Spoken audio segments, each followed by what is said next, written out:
Alright, Magnus sights to another Magnus Answers. I sit here on the throne of thought, and I am the god that wields the dark Mjolnir. I'm ready to deliberate and answer your question as the Magnusite movement marches forward to 1 million subscribers.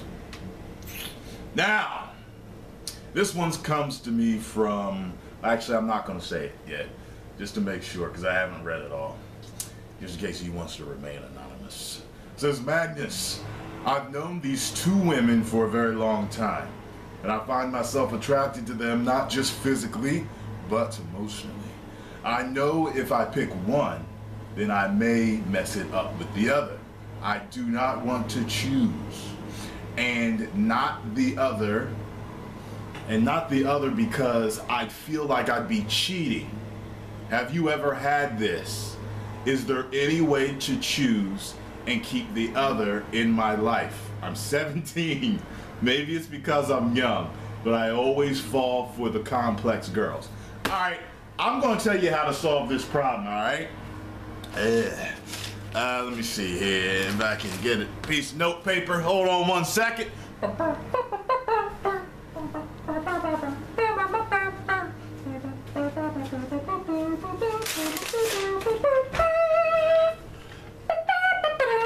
Look, unfortunately, you don't live in a society that is fond of polygamy, so you cannot have several women as your wives, at least not on the regular here in the United States. So, I'm going to teach you something.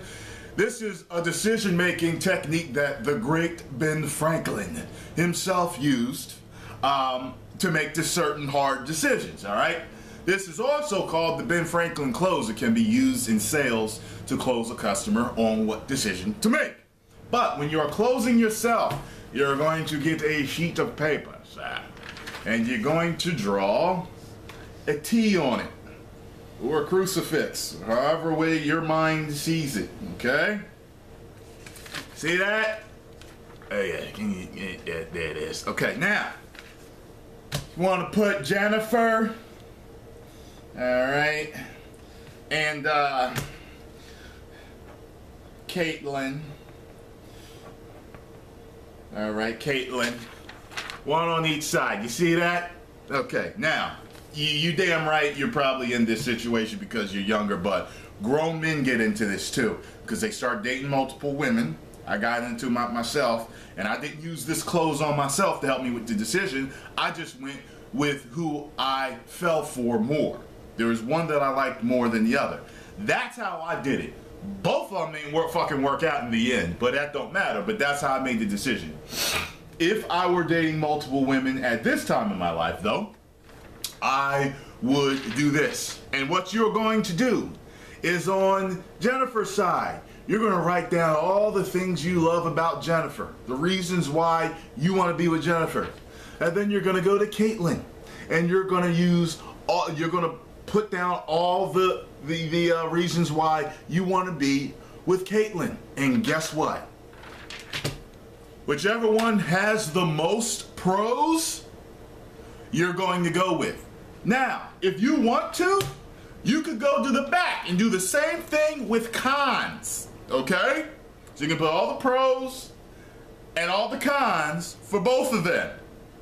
Whoever's got the most pros and the least cons, even if it's by one, that's the one you're gonna go with, okay? You can use this decision-making tactic for a whole lot of things. What college you want to go to, you know what I'm saying? What you want to eat for dinner tonight, okay? You want a cheesesteak and you want grilled cheese. You're going to write down grilled cheese and cheesesteak, and the scrumptiousness of the beef, taste of the cheese, the crispiness of the bread and the butteriness of grilled cheese. You see what I'm saying? You're going to write them all down, okay? I actually used this. Me and Sarah literally used this decision-making technique at one point on whether to stay together or not. I said, look, I'm going to write you down, your name down, and I'm going to write down all the cons and problems I got with you. But I'm also going to write down everything that is great about you. And we both won out. She did the same thing with me. And at the time, our pros and cons was like this. It was like the pros won out by like 2, but it was the reason to stay together. All right? So, I've given you a technique you can use for the rest of your life in decision making. And you're only 17. Pick one, okay? Just pick one. And hey, if you want to go out on a fucking limb, ask them, but is it okay to date both of them at the same time and they know about each other? And hey, sometimes that shit works out. Maybe you'll be the lucky guy that's actually able to keep 2 women and marry 2 women, and but it most likely ain't gonna happen. Just being a realist on this, but you can be an optimist prime. You can be that on this, and hey, maybe it'll work out. But hopefully it works out for you, son. Write me back and let me know what's happening. 1 million subscribers. Woo!